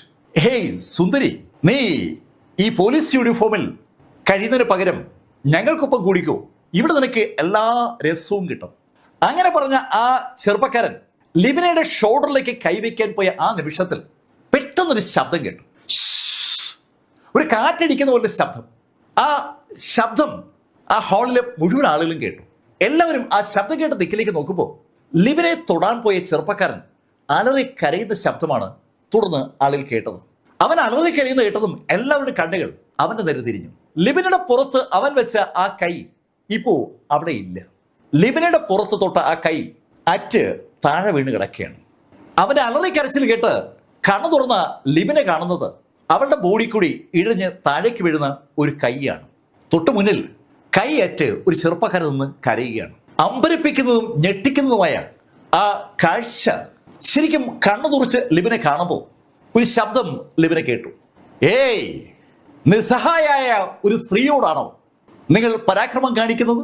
ശബ്ദം വളരെ വ്യക്തമായി കേട്ടതും എല്ലാവരുടെയും കണ്ണുകൾ ഓട്ടോമാറ്റിക്കായിട്ട് ആ ശബ്ദം കേട്ട ദിക്കിലേക്ക് തിരിഞ്ഞപ്പോൾ ആ ഹാളിന് മുകളിൽ ഒരാള് നിൽക്കുന്നത് അവർ കണ്ടു. ആ ഹാളിന് കുറുകെയുള്ള ആ ബാറിലാണ് ഒരു ചെറുപ്പക്കാരൻ നിൽക്കുന്നത്. അവൻ വളരെ കൂളായിട്ട് ആ കമ്പിയുടെ മുകളിൽ നിൽക്കുകയാണ്. ആ കമ്പിയുടെ മുകളിൽ അവൻ നിൽക്കുന്ന കണ്ടാൽ നല്ല വീതിയുള്ള ഏതോ സ്ഥലത്ത് അവൻ നിൽക്കുന്നതെന്ന് തോന്നും. പക്ഷെ വളരെ വീതി കുറഞ്ഞ കമ്പിയിലാണ് അവൻ നിൽക്കുന്നത്. ആ ചെറുപ്പക്കാരനെ കണ്ടതും ലിബിനയ്ക്ക് വല്ലാത്തൊരു ആശ്വാസമായി. അത് സാക്ഷാൽ നീൽ ഗിരിയാണ്. നീൽ ഇതാ തന്നെ രക്ഷിക്കാൻ എത്തിയിരിക്കുന്നു. ശരിക്കും എന്താണ് ആ സമയത്ത് പറയേണ്ടെന്നറിയാതെ ലിബിന അമ്പരപ്പോടെ ആ ബീമിന്റെ മുകളിൽ നോക്കുമ്പോൾ ബീമിൽ നിന്ന് താഴേക്ക് നീല് ചാടിക്കഴിഞ്ഞു. താഴെ ചാടിയെത്തിയ നീല് അടുത്ത നിമിഷത്തിൽ ലിബിനയുടെ അടുത്തെത്തുകയും ചെയ്തു. ലിബിനയുടെ അടുത്തെത്തിയ നീല് ലിബിനോട് പറഞ്ഞു, പേടിക്കണ്ട, ഇനി ഞാൻ നോക്കിക്കൊള്ളാം. ആശ്വാസകരമായ ഒരു വാചകം. അങ്ങനെ ആ വാചകത്തെ ലിബിനയ്ക്ക് ആ നിമിഷത്തിൽ ഉൾക്കൊള്ളാൻ പറ്റും. താൻ അവസാനിച്ചു എന്ന് അവർക്ക് തോന്നിയ ആ നിമിഷത്തിലാണ് സാക്ഷാൽ നീൽ അവിടെ എത്തിയിരിക്കുന്നത്. നീലിന്റെ ഈ ആക്ഷനൊക്കെ വല്ലാത്ത അമ്പരപ്പോടെയും അതേസമയം കൗതുകത്തോടെയും കാണുകയാണ് ആ മാസ്റ്ററും കൂടുള്ളവരും. ഏയ് ചെറുപ്പക്കാരാ, നീ എന്തിനാ ഇങ്ങോട്ട് വന്നത്? അതിനുള്ള മറുപടി ആ ചെറുപ്പക്കാരിൽ നിന്ന് ആ മാസ്റ്റർ പ്രതീക്ഷിച്ചെങ്കിലും സംഭവിച്ചത് മറ്റൊരു കാര്യമാണ്. ആ ചെറുപ്പക്കാരൻ നിന്ന സ്ഥലത്ത് നിന്ന് ഒന്ന് മൂവ് ചെയ്തു. ശരിക്കും അയാൾ എങ്ങോട്ട് പോയെന്ന് ഒരാളും കണ്ടില്ല. പക്ഷെ അയാൾ തൊട്ടടുത്ത നിമിഷം ആ ഗുണ്ടകളിൽ ഒരാളുടെ അടുത്തെത്തിയ ആ നിമിഷത്തിൽ ആ ഗുണ്ട മുട്ടിടിച്ച് താഴെ വീഴുകയും ചെയ്തു. യഥാർത്ഥത്തിൽ അയാളുടെ മുട്ട് നീല ഒറ്റ ചവിട്ടി ഓടിച്ചതാണ്. കിണിങ്ങുന്ന ശബ്ദവും ഒരു കരച്ചിലും ഒക്കെ അവിടെ കേട്ടു. പെട്ടെന്ന് ആ കരച്ചിലുകളുടെ എണ്ണവും എല്ലുകൾ പൊട്ടുന്നതിന്റെ ശബ്ദവും കഴുത്ത് അറ്റു തറയിൽ പോകുന്ന ആളുടെ കരച്ചിലും ഒക്കെ അവിടെ കേൾക്കുകയാണ്. ആ നേതാവിന് സ്വബോധം വരുമ്പോഴേക്കും അയാളുടെ ആ മുഴുവൻ സംഘാംഗങ്ങളും കൊല്ലപ്പെട്ടു കഴിഞ്ഞു. ഇപ്പോ വാ പൊളിച്ചിരിക്കുന്നത് സാക്ഷാൽ ലിബിനയാണ്. ലിബിന ലൈവായി നീലിന്റെ ഒരു അറ്റാക്ക് ആദ്യമായിട്ടാണ് കാണുന്നത്. അവളുടെ തൊട്ടു മുന്നിൽ അവൾ കണ്ട ആ പ്രകടനം ശരിക്കും ഒരു നൃത്തത്തെ അനുസ്മരിപ്പിക്കുന്ന പ്രകടനമാണ്. ഒരു ബാലനർത്തകന്റെ ആ നർത്തന വൈഭവത്തെ അതുപോലെ നീലിന് പകർന്നു കിട്ടിയിരിക്കുന്നു എന്ന് അവന്റെ ആ മൂവ്മെന്റ്സ് വിളിച്ചു പറയുകയാണ്. ശരിക്കും അനായാസമായി അവൻ ഒഴുകി മാറിയപ്പോൾ അവനെ പലരും ആക്രമിക്കുകയും ചെയ്തു. അവരുടെ ആരുടെയും ആയുധങ്ങളോ കൈകളോ നീലിന്റെ പുറത്ത് തൊട്ടിട്ടേയില്ല. നീല് 1-2 റൗണ്ട് പൂർത്തീകരിച്ചപ്പോൾ ആ മുഴുവൻ ആളുകളും താഴെ വീണ് കിടക്കുകയാണ്. ഇത് കണ്ട ആ മാസ്റ്റർ ശരിക്കും ഭയന്നിട്ടുണ്ട്. അതുവരെ വലിയ വീരവാദം മുഴക്കി അയാൾ പെട്ടെന്നാണ് തിരിഞ്ഞ് മുകളിലേക്ക് ഓടിയത്. അയാൾ മുകളിലേക്ക് ഓടിക്കയറുന്ന ആ നിമിഷത്തിൽ നീലിന്റെ കൈ ഒന്ന് ചലിച്ചു. ആ കൈ ഒരു വിൻ ബ്ലേഡ് സൃഷ്ടിക്കുകയാണ്. ആ കാഴ്ച കണ്ട് ലിബിനയുടെ കണ്ണിങ്ങനെ തുറന്നു വരുമ്പോൾ ആ മാസ്റ്റർ എന്ന് പറഞ്ഞ ആള് മുകളിലേക്ക് ഓടിക്കയറുന്നതിനിടയിൽ അയാളുടെ കഴുത്തിലൂടെ ആ വിൻ ബ്ലേഡ് അങ്ങ് കയറി. അയാളുടെ കഴുത്ത് രണ്ടായി മുറിച്ച ആ വിൻ ബ്ലേഡ് അടുത്ത നിമിഷം വായുവായി അങ്ങ് മാറുകയാണ്. തല ആദ്യവും ഉടല് രണ്ടാമതുമായി ആ പടിക്കെട്ടിൽ നിന്ന് അവ രണ്ട് താഴേക്ക് ഇങ്ങനെ വീഴുമ്പോൾ ലിബിനയുടെ കണ്ണുകൾ ഇങ്ങനെ വിടർന്ന് അങ്ങനെ വലുതായി നിൽക്കുകയാണ്. അവളെപ്പോലുള്ള പല ആളുകളും ഒന്നിച്ച് ശ്രമിച്ചാലും അത്രയും ആളുകളെ ഒന്നും ചെയ്യാൻ പറ്റില്ല. ആ സാഹചര്യത്തിലാണ് നീല് നിമിഷ നേരം കൊണ്ട് അവരെ മുഴുവൻ അവസാനിപ്പിച്ചത്. ലിബിന ഒരു മാർഷൽ ആർട്ടിസ്റ്റാണ്, ഗ്രാൻഡ് മാസ്റ്റർ അല്ല എന്നേ ഉള്ളൂ. അതുകൊണ്ട് തന്നെ മാർഷൽ ആർട്സിനെ കുറിച്ച് അവൾക്ക് നല്ല ധാരണയാണ്. ഇവിടെ അവളെ കണ്ടതും മാർഷൽ ആർട്സ് ആണ്. ഇപ്പൊ അവൾക്ക് ഒരു കാര്യം മനസ്സിലായി. തന്നെക്കാൾ ഒരുപാട് മുകളിലുള്ള നീല് ഒരു ഗ്രാൻഡ് മാസ്റ്റർ മാത്രമല്ല, ഒരു ഗ്രാൻഡ് മാസ്റ്റർ ആണ്. ശരിക്കും സൂപ്പർ ഗ്രാൻഡ് മാസ്റ്റർ എന്നോ ഇമോർട്ടൽ ഗ്രാൻഡ് മാസ്റ്റർ എന്നോ എന്തെങ്കിലുമൊക്കെ വിളിക്കാൻ കഴിയുന്ന ശൈലിയിലുള്ള ഒരു കഥാപാത്രമാണ് നീൽ ഗ്രേ. ഈ നീലിനെയാണ് 8 കൊല്ലങ്ങൾക്ക് മുമ്പ് യൂസ്ലെസ് എന്ന് പറഞ്ഞ് ആ സ്കൂളിൽ ഒരു പെൺകുട്ടി അപമാനിച്ചതും അതിനുശേഷം ആ യൂസ്ലെസ് നീൽ എന്ന പദം ആ റിവർ സിറ്റി മുഴുവൻ പരന്നത്. ആ കഥ ഇപ്പോ പോലീസ് ചീഫായ ലിബിന ബായിക്ക് അറിയാം. ആ കഥയും ഈ രംഗവും തമ്മിൽ പൊരുത്തപ്പെടുന്നതേയില്ല. ആ നദിയിൽ വീണ ബാലൻ ഇതാ അമാനുഷ്യനായ ഒരു ചെറുപ്പക്കാരനായി അവിടെ മുന്നിൽ നിൽക്കുകയാണ്. രണ്ടും തമ്മിൽ പൊരുത്തപ്പെടുന്നില്ല. പലതരം ചിന്തകൾ കടന്നു പോകുന്ന ലിബിന ശരിക്കും അമ്പരന്ന് ഈ കാഴ്ചകളെ കണ്ടു നിൽക്കുമ്പോൾ നീല് അവളുടെ അടുത്തെത്തി. നീല് പോക്കറ്റിൽ നിന്ന് ഒരു ഗുളിക എടുത്ത് ലിബിനയ്ക്ക് കൊടുത്തു. ഇതൊന്ന് കഴിക്കും. ആ ഗുളിക കയ്യിൽ വാങ്ങിയ ലിബിന രണ്ടാമത് ഒന്ന് ആലോചിക്കാതെ അതൊക്കെ വിഴുങ്ങി. ആ ഗുളിക കണ്ട നിമിഷത്തിനെ അതിന് വല്ലാത്തൊരു ശേഷി ഉണ്ടെന്നൊരു തോന്നൽ ലിബിനയ്ക്ക് ഉണ്ടാവുകയും ചെയ്തിരുന്നു. ലിബിന ആ ഗുളിക കഴിച്ചതും അവളുടെ ഉള്ളിൽ ശരിക്കും എന്താണ് സംഭവിക്കുന്നതെന്ന് അവക്ക് പോലും പറഞ്ഞറിയിക്കാൻ കഴിയാത്ത മാറ്റങ്ങൾ ഉണ്ടാവുകയാണ്. ആ ഗുളിക അവളുടെ വയറിലെത്തിയതും വയറിനകത്ത് ശരിക്കും ഒരു എനർജി വിസ്ഫോടനം നടന്നു. ഒരു കുഞ്ഞു സ്ഫോടനം. ആ സ്ഫോടനത്തിൽ അവൾ ആകെ ഒന്ന് കുലുങ്ങി. അടുത്ത നിമിഷത്തിൽ അവളുടെ ഉള്ളിലൂടെ എന്തൊക്കെയോ അങ്ങോട്ടും ഇങ്ങോട്ടും പായുകയാണ്. ഒരു സുഖകരമായ ഫീലിംഗ് ആ പാച്ചിൽ അവൾക്ക് ഉണ്ടാക്കുകയും ചെയ്യണം. അവളുടെ ഒടിഞ്ഞ കൈയും ഒടിഞ്ഞ കാലും ഒക്കെ പതുക്കെ ശരിയാകുന്ന അൺബിലീവബിൾ ആയിട്ടുള്ള ഒരു ഫീലിംഗ് കൂടി അവൾക്ക് അനുഭവപ്പെടുകയാണ്. അവളുടെ ആ ഒടിഞ്ഞ കാല് ശരിയാകാൻ ഒരുപാട് മാസങ്ങൾ എടുക്കുമെന്ന് അവൾ കണക്ക് കൂട്ടുമ്പോഴാണ് അവളുടെ കാല് റീസ്ട്രക്ചർ ചെയ്യും പോലെ അവൾക്ക് തോന്നിയത്. വിശ്വസിക്കാനാവാത്ത ആ കാഴ്ച അവളിലുണ്ടാക്കിയ ഞെട്ടല് പറഞ്ഞറിയിക്കാൻ പറ്റാത്ത കാര്യമാണ്. അമ്പലപ്പോഴെ അവൾ നീലിനെ നോക്കുമ്പോൾ നീല് അവന്റെ കോട്ടിന്റെ പോക്കറ്റിൽ നിന്ന് ഒരു ഫോൺ എടുത്ത് അവളുടെ കയ്യിലേക്ക് കൊടുത്തു. ഇത് നിനക്ക് ഉപയോഗപ്പെടും. അങ്ങനെ പറഞ്ഞിട്ട് ആ രണ്ടാമത്തെ നിലയുടെ പടിയെതിരെ നടക്കാൻ നീല് തുടങ്ങിയതും ലിബിന പാടുപെട്ട് എണീറ്റ് തുടങ്ങി. അവള് പതുക്കെ ആ തുണി പിടിച്ച എണീക്കുന്നത്. എണീറ്റ് നിന്നപ്പോ ലിബിനയ്ക്ക് ഒരു ഉന്മേഷം. അവളുടെ ഒടിഞ്ഞ വലത് കാല് ഒന്ന് അനക്കിയപ്പോ ആ കാല് കൂളായി അനങ്ങുകയാണ്. അവളുടെ ഇടത് കൈയാണ് നേരത്തെ ഒടിഞ്ഞത്. ആ ഇടത് കൈ കൂളായിട്ട് അനങ്ങുകയാണ്. അവളുടെ ഇടത് കൈയും വലത് കാലും ഇടത് കാലും ഒക്കെ അനക്കുമ്പോൾ അവൾക്ക് ഒരു കുഴപ്പമില്ല. അവളുടെ ബോഡി ഏതാണ്ട് പൂർണ്ണമായും റിക്കവർ ആയിരിക്കുകയാണ്. വിശ്വസിക്കാനാവാത്ത ആ യാഥാർത്ഥ്യം സ്വയം തിരിച്ചറിഞ്ഞ ലിബിന പടികൾ കയറി മുകളിലേക്ക് പോകുന്ന നീലിനൊപ്പം എത്താനായി മുന്നോട്ട് ഓടാൻ തുടങ്ങിയതും നീല് ആ പടിയിൽ നിന്നിട്ട് ലിബിനോട് പറഞ്ഞു, വേണ്ട, മുകളിലേക്ക് വരണ്ട, എത്രയും പെട്ടെന്ന് ഇവിടുന്ന് രക്ഷപ്പെടാൻ നോക്ക്. നീല് അങ്ങനെ തീർത്തു പറഞ്ഞതും ലിബിന രണ്ടാമത് ആലോചിക്കാതെ അതിവേഗം ആ ഹാളിൽ നിന്ന് പുറത്തേക്ക് കടന്നു. ഹാളിൽ നിന്ന് പുറത്തെത്തിയ ലിബിന ഉടൻ തന്നെ അവിടെ ഫോൺ സംഘടിപ്പിച്ച് അവളുടെ ആളുകളെ വിളിച്ചു. ഈ സമയത്ത് നീല് രണ്ടാമത്തെ നിലയിലെത്തി. രണ്ടാമത്തെ നിലയിൽ കുറച്ച് ആളുകളൊക്കെ ഉണ്ട്.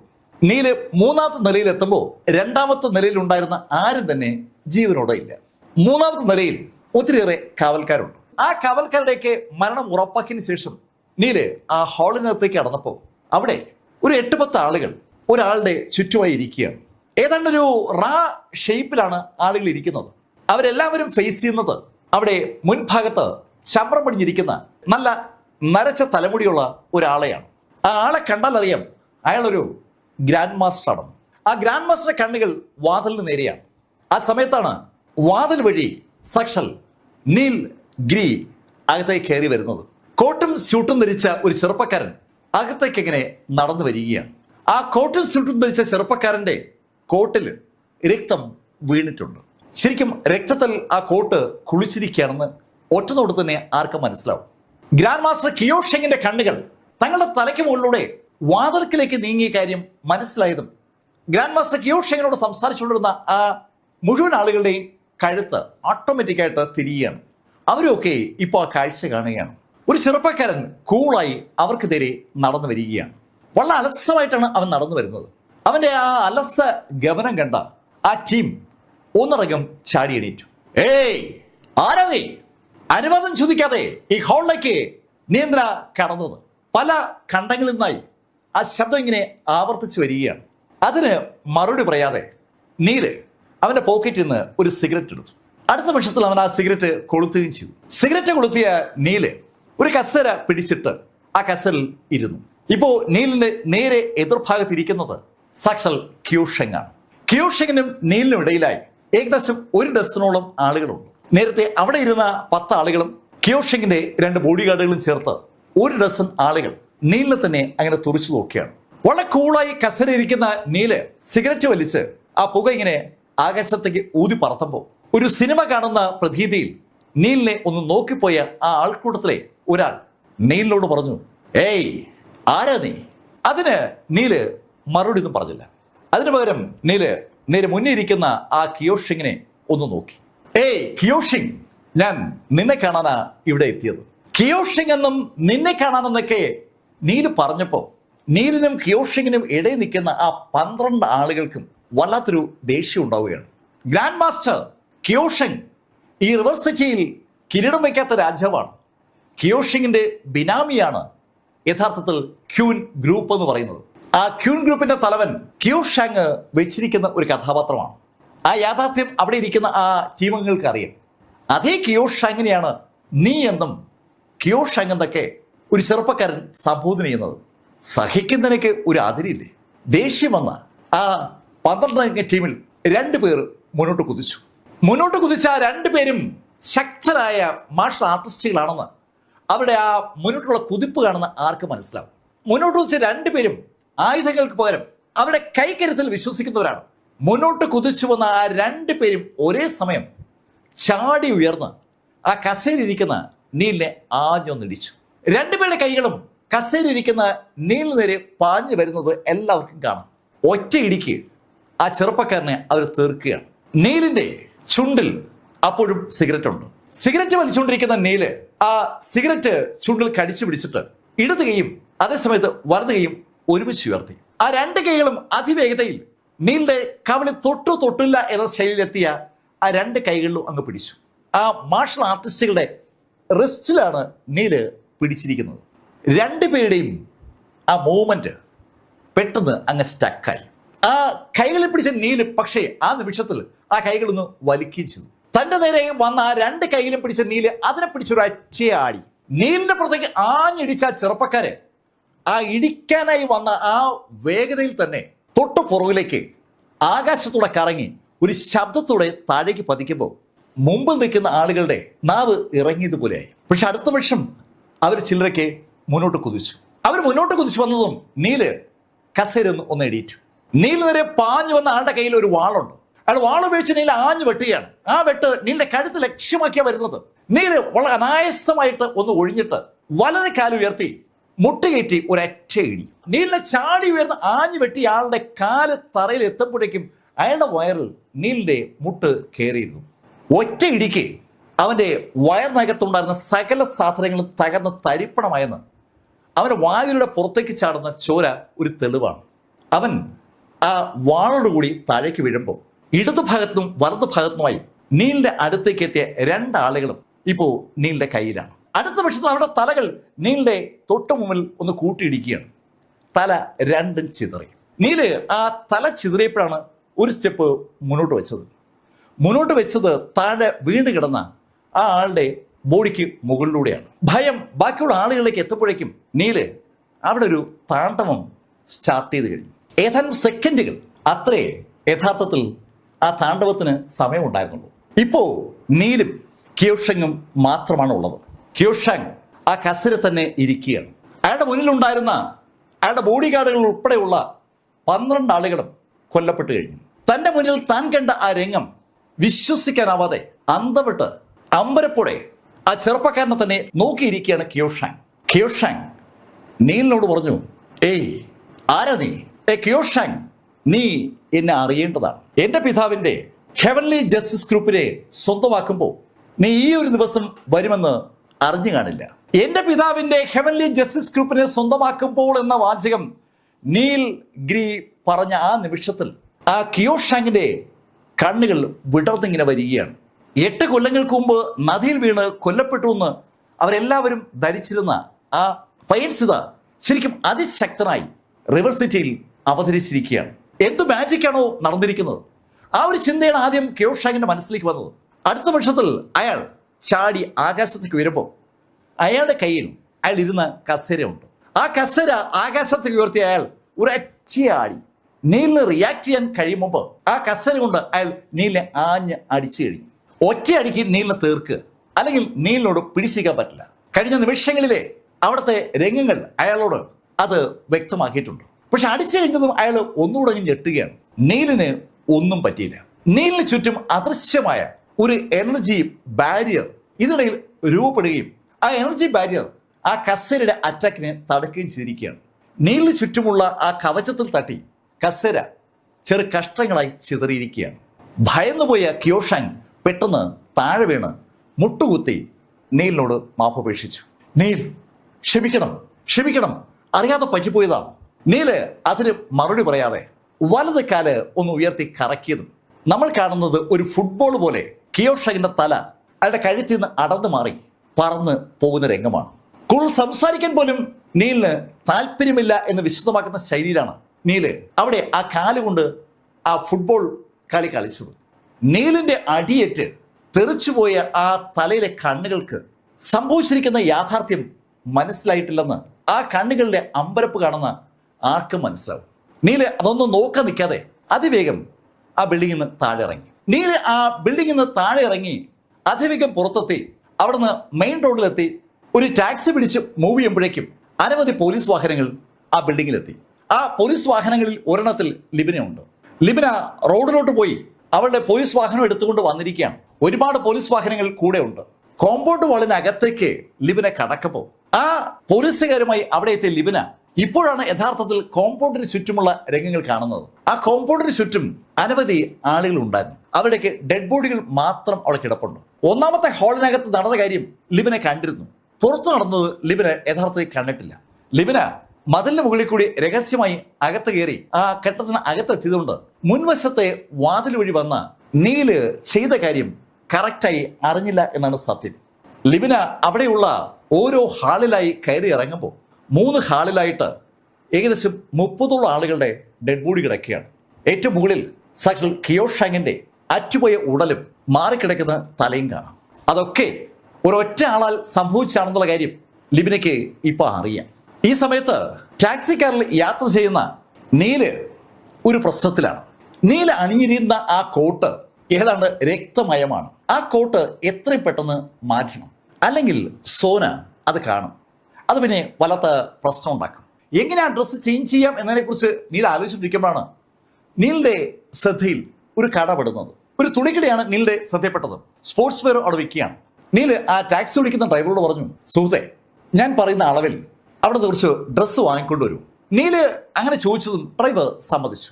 നീല് കൊടുത്ത കാർഡ് ഉപയോഗിച്ച് ആവശ്യമുള്ള സാധനങ്ങളൊക്കെ വാങ്ങി ഡ്രൈവർ നീലിനെ കൊണ്ടേപ്പിച്ചു. വീണ്ടും വാഹനം റിവർ സിറ്റിയിലെ ആ പ്രധാന പോയിന്റിലേക്ക് നീങ്ങുകയാണ്. നീല് കാറിനകത്ത് ഇരുന്ന് തന്നെ ആ ഡ്രസ്സൊക്കെ ചേഞ്ച് ചെയ്തു. രക്തത്തിൽ കുളിച്ചിരിക്കുന്ന ആ കോട്ട് ഉപേക്ഷിക്കാനുള്ള ഒരു സ്ഥലം കണ്ടതും നീല് ആ ടാക്സിക്കാരൻ്റെ നിന്ന് യാത്ര പറഞ്ഞ് അവിടെ ഇറങ്ങി. വേസ്റ്റ് ബിന്നുകൾ ഇഷ്ടംപോലെ ഉള്ളൊരു സ്ഥലത്ത് വന്ന് നീല് ആ കോട്ടങ്ങ് ഉപേക്ഷിച്ചു. ആ കോട്ട് ഉപേക്ഷിച്ച നീലിന് ഇപ്പോൾ ഒരു കാര്യം അറിയാം. അർമാനി കടയിൽ നിന്ന് വാങ്ങിയ ആ കോട്ട് നീലിന്റെ കയ്യിൽ നിന്ന് നഷ്ടപ്പെട്ടു എന്നറിഞ്ഞാൽ സോന പ്രശ്നം ഉണ്ടാക്കും. അങ്ങനെ തോന്നിയത് നീല് വീണ്ടും അർമാനി കടയിലെത്തി. അവിടെ നിന്ന് നേരത്തെ വാങ്ങിച്ച അതേ ശൈലിയുള്ള ഒരു സെറ്റ് വാങ്ങിയതിന് ശേഷം പുറത്ത് അഡിഡാസിന്റെ കടയിൽ ഇറങ്ങി അവിടെ നിന്ന് കുറച്ച് സ്പോർട്സ് ഡ്രസ്സും വാങ്ങി അതെല്ലാമായി നീൽ ഇങ്ങനെ നടക്കുകയാണ്. അങ്ങനെ നടക്കുമ്പോഴാണ് ഒരു റെസ്റ്റോറന്റ് നീല് ശ്രദ്ധയപ്പെട്ടത്. റെസ്റ്റോറന്റ് കണ്ണിപ്പെട്ടതും നീല് ആ റെസ്റ്റോറന്റിലേക്ക് കയറി. ലൈറ്റായിട്ട് എന്തെങ്കിലും കഴിക്കാമെന്ന് കരുതി റെസ്റ്റോറന്റിലേക്ക് നീല് കയറി ആ നിമിഷത്തിൽ നീല് ഒരു കാഴ്ച കണ്ടു. അകത്ത് സാക്ഷാൽ സിയ റൂട്ടുണ്ട്. സിയ റൂട്ട് ഇരിക്കുന്ന ടേബിളിൽ അവൾക്കെതിരെ അവളെപ്പോലെ തന്നെയുള്ള ഒരു സ്ത്രീയും ഇരിപ്പുണ്ട്. അവർ തമ്മിലുള്ള പ്രായവ്യത്യാസം പരിഗണിച്ചാൽ ആ കാര്യം ഉറപ്പായും ആർക്കും പറയാൻ പറ്റും. ഒന്നുകിൽ അത് സിയുടെ ചേച്ചി അല്ലെങ്കിൽ സിയുടെ അമ്മ. അവൽ ആരോ ആണ് സിയുടെ എതിരെ ഇരിക്കുന്നത്. ആ റെസ്റ്റോറൻറ്റിലേക്ക് കടക്കാൻ പോയ നീല് അത് കണ്ടതും അവിടെ കയറാതെ നീല് പുറത്തേക്ക് ഇറങ്ങാൻ തുടങ്ങിയ നിമിഷത്തിൽ സിയ നീലിനെ കണ്ടു. ഏയ് നീൽ, അവിടെ നിന്നേ! അങ്ങനെ പറഞ്ഞുകൊണ്ട് അവൾ ഓടി നീലിന്റെ അടുത്തെത്തി. നീലിന്റെ അടുത്ത് ഓടിയെത്തിയ സിയ നീലിന്റെ കൈ കയറി പിടിച്ചു. ഏയ് നീൽ, എവിടെ പോയതാ? വളരെ അടുപ്പമുള്ള ഒരാളോട് സംസാരിക്കുന്ന ശൈലിയിലാണ് സിയ നീലിന്റെ കൈ ചേർത്ത് പിടിച്ചത്. സിയ, ഞാൻ കുറച്ച് സാധനങ്ങളൊക്കെ പർച്ചേസ് ചെയ്യാനായിട്ട് ഇറങ്ങിയതാണ്. ഏയ് നീൽ, ഞാൻ സോനയും നീൽ എവിടെയെല്ലാം നോക്കിയെന്നറിയാവോ? അങ്ങനെ സിയ നീലോട് സംസാരിക്കുമ്പോഴാണ് സിയ ആ ശബ്ദം കേൾക്കുന്നത്. സിയ, ആരാ ഇത്? ശബ്ദം കേട്ട് തിരിഞ്ഞ സിയ അവളുടെ അമ്മയെ കേട്ടതും അമ്മയോട് പറഞ്ഞു, അമ്മ, ഇത് നീൽ. നീൽ എന്ന സിയ പറയുമ്പോഴും സിയുടെ കൈ നീലിന്റെ കൈ പിടിച്ചിരിക്കുകയാണ്. അവര് ആ കൈയിലേക്ക് നോക്കുന്നത് നീല് കണ്ടു. ഉടനെ നീല് സിയെ ചേർത്തങ്ങ് പിടിച്ചു. നീലിന് ഈ ആളുകളെ ഈ ശൈലിയിൽ ഒന്ന് ചൊടിപ്പിക്കുന്നത് ഇഷ്ടമുള്ള ഒരു കാര്യമാണ്. നീല് സിയെ ചേർത്ത് നിർത്തിയതും സിയുടെ അമ്മ സിയോട് ചോദിച്ചു, സിയ, നിന്നോട് ഞാൻ പറഞ്ഞിട്ടില്ലേ ഒരു പുരുഷനുമായും ബന്ധം ഉണ്ടാക്കരുതെന്ന്? നിന്റെ വിവാഹം നിശ്ചയിച്ച കാര്യം നീ മറന്നു പോവുകയാണോ? റിവർ സിറ്റിയിലെ പുരുഷന്മാരെ ഒന്നും നീ പരിചയപ്പെടരുതെന്ന് നിങ്ങൾ പ്രത്യേകം പറഞ്ഞിരുന്നല്ലേ? അതിന് സിയ എന്തെങ്കിലും മറുപടി പറയാൻ തുടങ്ങുമ്പോ നീല് സിയെ തന്റെ ശരീരത്തോട് ചേർത്ത് നിർത്തിയിട്ട് സിയുടെ അമ്മയോട് പറഞ്ഞു, ആന്റി ആയിരുന്നു ഇത്. ഞാൻ ശരിക്കും ആന്റി ഒന്ന് കാണണമെന്ന് വിചാരിച്ചതാണ്. ഞങ്ങൾ തമ്മിൽ പ്രണയത്തിലായിട്ട് കാലം ഒരുപാടായി. സിയ ആന്റിയോടൊന്നും പറഞ്ഞില്ലല്ലേ? ഇപ്പോ സിയുടെ അമ്മ മാത്രമല്ല സിയും ഞെട്ടിയെന്ന് പറയാം. സിയുടെ ബോയ് ഫ്രണ്ടാണ് നീലെന്ന് നീലിത പരസ്യമായി വിളിച്ചു പറയുകയാണ്. അവളുടെ മുഖത്ത് ശരിക്കും അമ്പരപ്പുണ്ട്. അവള് നീലിനെ നോക്കുമ്പോൾ സിയുടെ അമ്മയുടെ ഡയലോഗ് സിയും നീലും കേട്ടു. സിയ, നിന്നോട് ഞാൻ പറഞ്ഞതാണ് ഇതുപോലുള്ള പ്രശ്നങ്ങൾ ഉണ്ടാക്കരുതെന്ന്. നീ എത്രയും പെട്ടെന്ന് ഇവിടുത്തെ ബിസിനസ് ഒക്കെ മതിയാക്കി വീട്ടിലേക്ക് വരണം. അല്ല, വേണ്ട, ഇന്ന് തന്നെ നീ വീട്ടിലേക്ക് മടങ്ങുക. അങ്ങനെ സിയുടെ അമ്മ പറഞ്ഞതും നീല് അവരോട് പറഞ്ഞു, ആന്റി, അതെങ്ങനെ ശരിയാകും? സിയ എൻ്റെ ഭാര്യയാണ്, അവള് ഗർഭിണിയുമാണ്. സിയെ ഞെട്ടിച്ചുകൊണ്ട് നീല് ആ ഡയലോഗ് പറഞ്ഞതും സിയുടെ അമ്മയുടെ കിളി പോയതുപോലെയായി. അവര് അമ്പരം നിൽക്കുമ്പോൾ നീല് സിയുടെ കൈ പിടിച്ചിട്ട് ആന്റിയോട് പറഞ്ഞു, ആന്റി, ഞാൻ സിയെ കൊണ്ടുപോവുകയാണ്. അങ്ങനെ പറഞ്ഞ് നീല് സിയുമായിട്ട് അങ്ങ് നടക്കുകയാണ്. ശരിക്കും നിലാവത്ത് അഴിച്ചുവിട്ട ഒരു കോഴിയുടെ ശൈലിയിൽ സിയ നീലിനൊപ്പം നടന്നു തുടങ്ങുമ്പോൾ ആ റെസ്റ്റോറന്റിന്റെ പൂമുഖത്ത് വാ പൊളിച്ച് നിൽക്കുകയാണ് സിയുടെ അമ്മ. അവരുടെ ഒരേ ഒരു മകളാണ് സിയ റൂട്ട്. ശരിക്കും ഈ റൂട്ട് കുടുംബത്തിന്റെ അടുത്ത അനന്തര അവകാശി ആകേണ്ട വ്യക്തി കൂടിയാണ് സിയ റൂട്ട്. ആ സിയ റൂട്ട് റിവർ സിറ്റിയിലെ ഏതോ ഒരു ചെറുപ്പക്കാരനുമായി അടുപ്പത്തിലായി അവനാൽ ഗർഭിണിയായിരിക്കുന്നു. സംഭവിക്കാൻ പാടില്ലാത്ത കാര്യങ്ങളാ സംഭവിച്ചിരിക്കുന്നത്. ഇതെന്തായാലും അനുവദിക്കാൻ പറ്റില്ല. സിയയുടെ കല്യാണം ആ റൂട്ട് കുടുംബം നിശ്ചയിച്ചിരിക്കുന്നത് അവർക്ക് ഒഴിയാൻ പറ്റാത്ത ഒരാളുമായിട്ടാണ്. അവരെങ്ങാനും സിയുടെ ബന്ധത്തെക്കുറിച്ച് അറിഞ്ഞാൽ പിന്നെ എന്ത് സംഭവിക്കുമെന്ന് പറയാൻ പറ്റില്ല. അതുകൊണ്ട് തന്നെ സിയുടെ അമ്മ ആകെ ഞെട്ടിത്തെരിച്ചിരിക്കുകയാണ്. ഈ സമയത്ത് അവിടെ ഫുട്പാത്തിലൂടെ സിയുടെ കൈ പിടിച്ച് നടക്കുകയാണ് നീല്. കുറച്ചു നേരം അവർ രണ്ടുപേരും കൂടി അങ്ങനെ നടന്നപ്പോഴാണ് പെട്ടെന്ന് സിയയ്ക്ക് ബോധം ഉണ്ടായത്. സിയ പെട്ടെന്ന് നീലിന്റെ കൈയെടുത്തു. Hey Neel, thank you. Siya, അതിനെക്കുറിച്ചൊന്നും ആലോചിക്കണ്ട, ഞാനേ ഒരു നാടകം കളിച്ചു എന്ന് വിചാരിച്ചാൽ മതി. സിയ, ഇനിയിപ്പോൾ ഞാൻ കൂടെ വരേണ്ട കാര്യമില്ലല്ലോ, എനിക്ക് വേറെ ആളെ കാണേണ്ടതുണ്ട്. അങ്ങനെ നീല് പറയുമ്പോൾ സിയയ്ക്ക് ഉള്ളിൻ്റെ ഉള്ളിലൊരു വിഷമം തോന്നുകയാണ്. സിയുടെ അമ്മയുടെ അടുത്ത് നിന്ന് നീലിനൊപ്പം ഏകദേശം ഒരു 100-200 മീറ്ററാണ് ആകെ അവർ നടന്നു കാണുക. സിയുടെ അമ്മയുടെ കണ്ണിന്റെ വെട്ടത്തിൽ നിന്ന് മാറുന്നവരെ അവർ ഒന്നിച്ച് നടന്നു കാണും. പക്ഷെ ആ നടത്തം അത് സിയുടെ ഉള്ളിൽ കാര്യമായി അങ്ങ് പതിഞ്ഞു. അങ്ങനെ നടന്നപ്പോൾ അവൾ പോലും അറിയാത്ത ഒരു സുരക്ഷിതത്വം ഫീൽ ചെയ്തിരുന്നു. അതുകൊണ്ട് തന്നെ അവള് നീലിനൊപ്പം ചേർന്ന് നടക്കുകയായിരുന്നു. ഇപ്പൊ പെട്ടെന്ന് നീലങ്ങ് പോവുകയാണെന്ന് പറഞ്ഞപ്പോൾ അവളുടെ മനസ്സിൽ എന്തോ ഒരു വിങ്ങൽ. പക്ഷേ അവൾക്ക് നീലിനോട് എന്തെങ്കിലും പറയാൻ കഴിയുമ്പോൾ അതുവഴി വന്ന ഒരു ടാക്സി തടഞ്ഞു നിർത്തി നീല് ആ കാറിലേക്ക് കയറി കഴിഞ്ഞു. നീല് പോയപ്പോ എന്തോ ഒന്ന് നഷ്ടപ്പെട്ട ഫീലിലായി സിയ. നീല് പോകുന്ന വഴിയിലേക്ക് അങ്ങനെ തന്നെ നോക്കി നിന്ന സിയ മറ്റൊരു ടാക്സി പിടിച്ച് ആ ഗ്രാൻഡ് സിറ്റി അപ്പാർട്ട്മെന്റിലേക്ക് തിരിച്ചു, സോനയുടെ അടുത്തേക്ക്. ഈ സമയത്ത് നീല് ആ ടാക്സി പോയത് സാക്ഷാൽ ഷെൻഹാരിയുടെ വസതിയിലേക്കാണ്. അവിടെ എത്തിയ നീല് ആ ടാക്സി വിട്ട് പുറത്തിറങ്ങുന്ന നീലിന്റെ കയ്യിൽ കുറെ ഡ്രസ്സുകളും അതുപോലെ ഡോക്യുമെന്റും ഉണ്ട്. ടാക്സി നിറങ്ങുന്ന നീലിനെ കണ്ട് ഷെൻ ഹാരി ഓടി മുറ്റത്തേക്ക് വന്നു. കൂടെ ഷെൻ, മിഞ്ചിയും അവളുടെ അമ്മയൊക്കെ ഉണ്ട്. അവർക്കൊക്കെ നീല് ഇപ്പൊ അവരുടെ ജീവന്റെ ഭാഗമാണ്. ഹാരി മരണത്തിന് തൊട്ടു മുന്നിൽ എത്തിയതാണ്. അവിടെ നിന്ന് നീല് പതുക്കെ പിടിച്ച് തിരിച്ചുകൊണ്ട് വന്നതാണ്. അത് ഒരിക്കലും മറക്കാൻ കഴിയുന്ന ഒരു കാര്യമേ അല്ല. നീലിനെ കണ്ടതും ഹാരിയുടെ ഭാര്യ സന്തോഷത്തോടെ നീൽ അടുത്തേക്ക് വന്നു. നീൽ, മോനെ, നീ വീണ്ടും വന്നോ? ആന്റി, ഞാൻ മിസ്റ്റർ ഹാരി ഒന്ന് കാണാൻ വന്നതാണ്.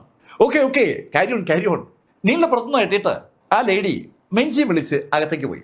മെഞ്ചിക്കും ഇപ്പോ നീലിനെ കാണുമ്പോ ഉള്ളൊന്ന് തുടിക്കും. നീല് അടുത്ത് നിൽക്കുമ്പോൾ ഒരു സുരക്ഷിതത്വം അവൾക്ക് ഫീൽ ചെയ്യും. നേരത്തെ സിയയ്ക്ക് തോന്നിയ അതേ സുരക്ഷിതത്വം ഇവിടെ മെഞ്ചിക്കും ഉണ്ടെന്ന് അർത്ഥം. പക്ഷെ അവൾക്കറിയാം അവളെക്കാൾ സുന്ദരിയായ സോനയ്ക്കൊപ്പമാണ് നീല് താമസിക്കുന്നതെന്ന്. അതുകൊണ്ട് തന്നെ നീലിനെ കാണുമ്പോൾ അവൾക്ക് ലേശം വിഷമവും വരും, അതേസമയം സന്തോഷം വരും. അവരെല്ലാവരും ഒഴിഞ്ഞതും ഹാരിയോടായി നീല് പറഞ്ഞു, എനിക്ക് പ്രൈവറ്റ് ആയിട്ട് ചില കാര്യങ്ങൾ സംസാരിക്കാനുണ്ട്. വാ നീൽ, വാ. അത് കേട്ടതും ഷെൻ ഹാരി നീലിനെ അവിടെ പ്രൈവറ്റ് മുറിയിലേക്ക് വിളിച്ചുകൊണ്ട് വന്നു. നീലിന്റെ കയ്യിൽ കുറെ ഡ്രസ്സൊക്കെ ഉണ്ട്. അത് കണ്ട് ഹാരി ചോദിച്ചു, മിസ്റ്റർ ഗിരി, ഇതൊക്കെ എന്താ? ഇത് എനിക്ക് വേണ്ടി ഞാൻ കുറച്ച് ഡ്രസ്സ് വാങ്ങിച്ചതാണ്.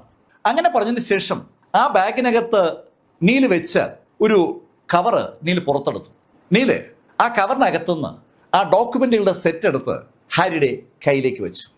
ആ ഡോക്യുമെന്റ് സെറ്റ് എന്താണെന്ന് ഹാരിക്ക് നന്നായിട്ട് അറിയാം. ഹാരിയാണ് ആ ഡോക്യുമെന്റ് സെറ്റ് പ്രിപ്പയർ ചെയ്തത്. അന്ന് രാവിലെയാണ് ഹാരി ആ സെറ്റ് നീലിന് ഹാൻഡ് ഓവർ ചെയ്തത്. ആ സെറ്റിൽ ഒപ്പിടേണ്ടത് ക്യൂൻ ഗ്രൂപ്പിന്റെ തലവൻ സിയ കാങ് ആണ്. പക്ഷെ സിയ കാങ് ഇന്ന് ഉച്ചയ്ക്കുണ്ടായ ഒരു അപകടത്തിൽ കൊല്ലപ്പെട്ടു എന്ന വാർത്ത ഹാരി ഇപ്പൊ കേട്ടതേ ഉള്ളൂ. അതുകൊണ്ട് തന്നെ ആ ഡോക്യുമെന്റ് സൈൻ ചെയ്യിപ്പിക്കാൻ നീലിന് കഴിഞ്ഞു കാണില്ല. അങ്ങനെ തോന്നിയ ഷെൻ ഹാരി നീലിനോട് പറഞ്ഞു, മിസ് ഗിരി, സിയ കാങ് മരിച്ചുപോയ സ്ഥിതിക്ക് ഇനി അയാളുടെ അനന്തരാവകാശികൾ വേണം സൈൻ ചെയ്യാൻ. ഹാരി, അതിൻ്റെ ഒന്നും ആവശ്യമില്ല. ആ ഡോക്യുമെന്റ് ഒന്ന് നോക്ക്. നീല് അങ്ങനെ എടുത്തു പറഞ്ഞതും ഹാരി ആ ഡോക്യുമെന്റുകൾ മറിച്ച് നോക്കുകയാണ്. ആ ഡോക്യുമെന്റുകളിൽ എല്ലാത്തിലും സിയ കാങ് സൈൻ ചെയ്തിട്ടുണ്ടോ? വെറും സിഗ്നേച്ചർ ഇട്ടിരിക്കുക മാത്രമല്ല, അയാളുടെ തമ്പ് ഇംപ്രഷൻ വരെ അത് പതിച്ചിരിക്കുകയാണ്. ഇനി ആരും ഒരു തരത്തിലുള്ള ഒബ്ജക്ഷനുമായി വരാതിരിക്കാൻ എല്ലാ തരത്തിലും ആ ഡോക്യുമെന്റിനെ സിയ കാങ് പ്രൊട്ടക്ട് ചെയ്തിരിക്കുകയാണ്. ആ കാഴ്ച ശരിക്കും ഹാരിയിലുണ്ടാക്കിയ ഞെട്ടലിന് കൈയും കണക്കുമില്ലെന്ന് പറയാം. ഹാരി ആ ഡോക്യുമെന്റ് അടച്ചു വെച്ചിട്ട് നീലിനോട് പറഞ്ഞു, മിസ്റ്റർ ഗിരി, ശരിക്കും സിയ കാങ് ഒപ്പിട്ടതാണോ ഇത്? അതെ, ഒപ്പിടുന്ന സമയത്ത് അയാൾ ജീവിച്ചിരിപ്പുണ്ടായിരുന്നു. കേൾക്കാൻ നല്ല ഇമ്പമുള്ള ഒരു സെന്റൻസ് ആണ് നീൽ ഗിരി പറഞ്ഞത്. ആ സെന്റൻസിന്റെ അർത്ഥം ഷെൻ ഹാരിക്ക് വ്യക്തമായി മനസ്സിലായി. സിയ കാങ് കൊല്ലപ്പെട്ടിരിക്കുന്നത് നീലിന്റെ കയ്യാലാണ്. കൊല്ലപ്പെടുന്നതിന് മുമ്പാണ് സിയ കാങ് ഈ ഡോക്യുമെന്റുകൾ സൈൻ ചെയ്തത്. ശരിക്കും ഒരു ദീർഘശ്വാസമെടുത്ത ഷെൻ ഹാരി നീലിനോട് പറഞ്ഞു, മിസ്റ്റർ ഗിരി, ഇനി ആ രണ്ടാമത്തെ പ്രശ്നമുണ്ട്, കിയോഷാങ്.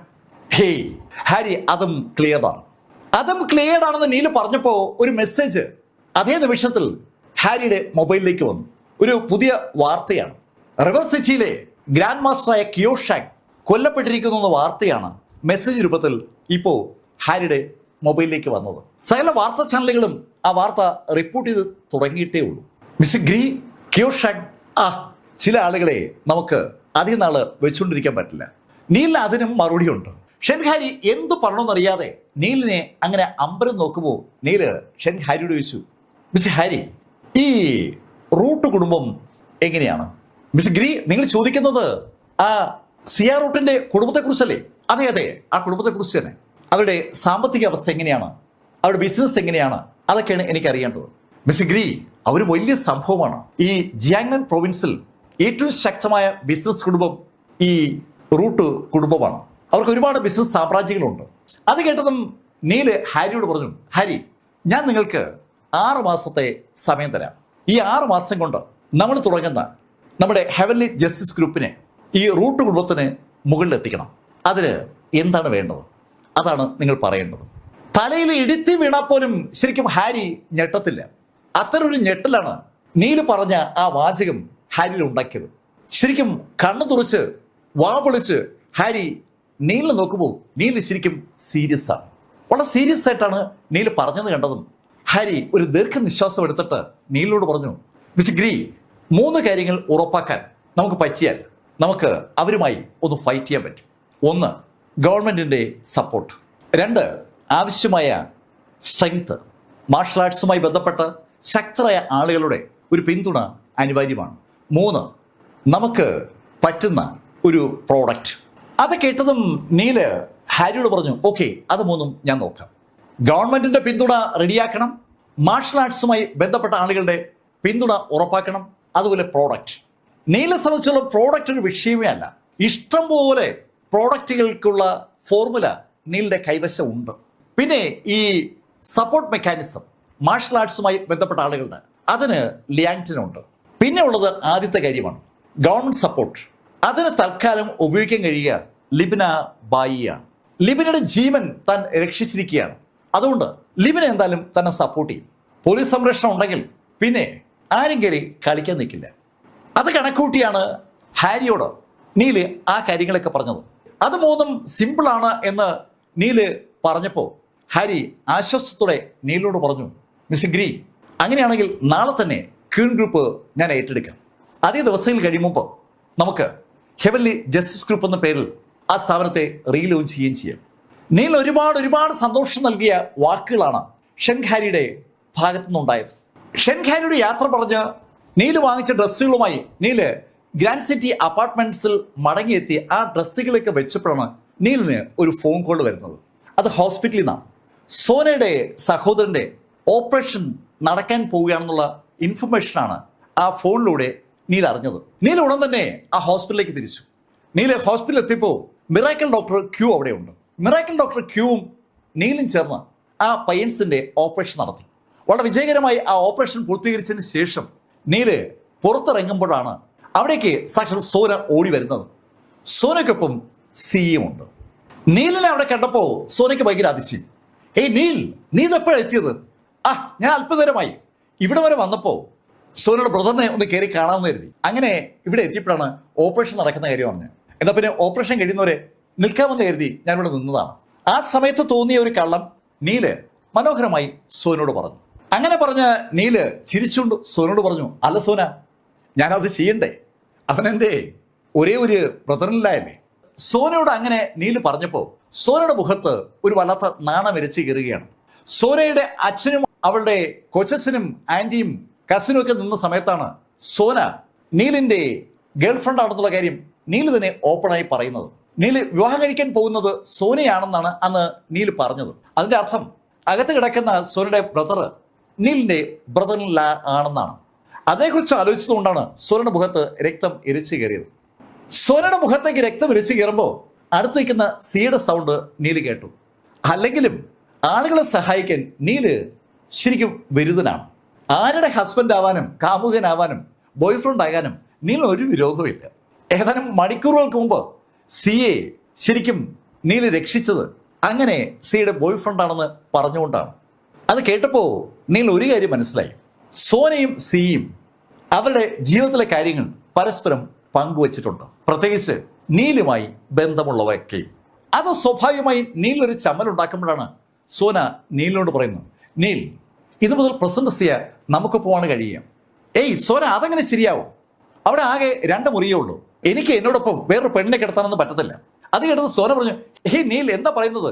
പ്രസിഡന്റ് സിയയ്ക്ക് കിടക്കാൻ എൻ്റെ മുറിയുണ്ട്, ഞങ്ങൾ ഒന്നിച്ച് കിടന്നോളാം, നീൽ ഒറ്റയ്ക്ക് കിടന്നാൽ മതി. അങ്ങനെ സോന പറഞ്ഞതും നീല് സോനോട് ചോദിച്ചു, സോന, എന്തിനാ ഇങ്ങനെയൊക്കെ നമ്മൾ ബുദ്ധിമുട്ടുന്നത്? പ്രസിഡന്റ് സിയ ശരിക്കും കാശുള്ള കൂട്ടത്തിലല്ലേ?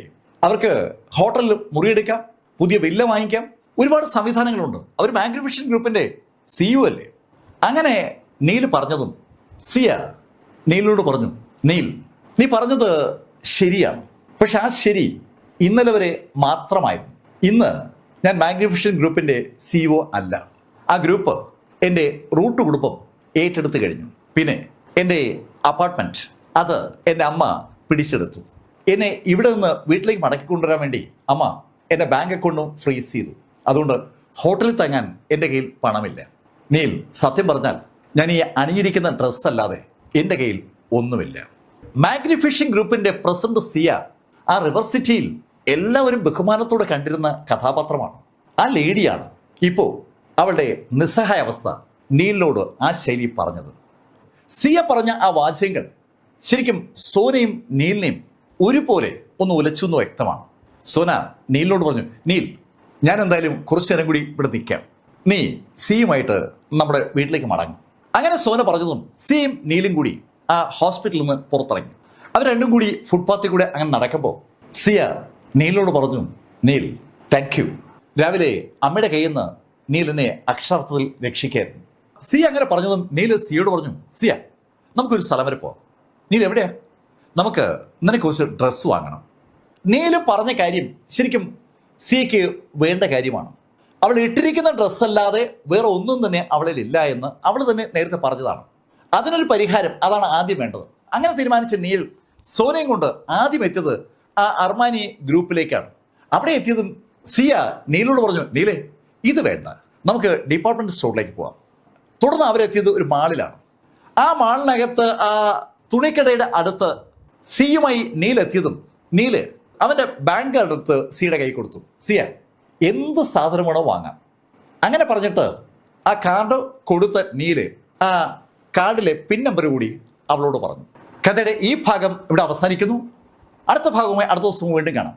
ഇതുവരെ ദ യങ് മാസ്റ്റർ എന്ന കഥ നിങ്ങളോട് പറഞ്ഞത് ദ സ്റ്റോറി ടെല്ലർ എന്ന ചാനലിൽ നിന്ന് BS ചന്ദ്രമോഹൻ. കമന്റിൽ ചെയ്യുക. Thank you.